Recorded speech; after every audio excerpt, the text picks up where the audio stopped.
మాంసకృతుల్ని అధికంగా తీసుకోవాలి. తాజా పండ్లు, ఆకుకూరలు, కాయగూరల్ని ఎక్కువగా తీసుకోవాలని చెబుతారు డాక్టర్లు.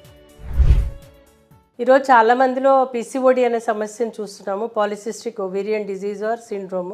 అయితే ఇది multi hormone dysfunction, metabolic problem అని కూడా చెప్పడం జరిగింది. అయితే ఈ యొక్క సమస్యలో హైపర్ ఇన్సులినీమియా అనే కండిషన్ ఏర్పడుతూ ఉంటుంది. అలాగే ఇన్సులిన్ రెసిస్టెన్స్ అనేది కూడా ఏర్పడుతూ ఉంటుంది.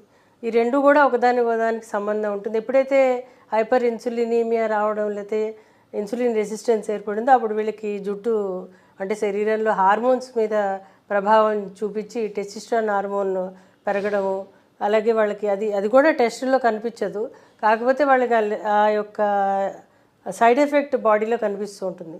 ఆహార నియమాలు తప్పనిసరి పాటించాలి. ముఖ్యంగా డైట్లో వాళ్ళు పిండి పదార్థాలు బాగా తగ్గించాలి, మైదా పదార్థాలు తగ్గించాలి, చక్కెర పదార్థాలు తగ్గించాలి, ఉప్పు తగ్గించాలి. ఏదైతే వైట్గా కనిపించే ఉంటాయో అవి చాలా టేస్టీగా ఉంటాయి, కాకపోతే అవి మన శరీరానికి హామ్ చేస్తుంటాయి.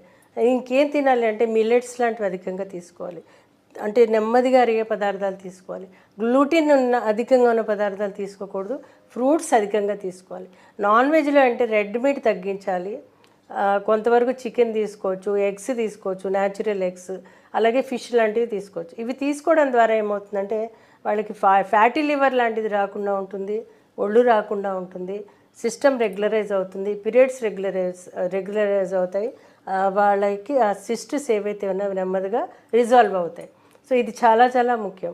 పెసళ్ళు, కందులు, శనగలు ఇవి చాలా చాలా ఇంపార్టెంట్. రాత్రిపూట చాలా మటుకు ఫుడ్ తగ్గించేసి ఫ్రూట్స్ లాంటివి తీసుకొని మజ్జిగ తాగితే వాళ్ళకి చాలా బాగా హెల్ప్ఫుల్గా ఉంటుంది.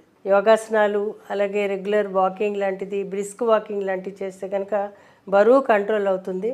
ఇంకా లివర్ కూడా ఫ్యాటీ లివర్ కండిషన్ చిన్నపిల్లల్లో కూడా కనిపిస్తుంది ఈ మధ్య, అది కూడా తగ్గడానికి అవకాశం ఉంటుంది.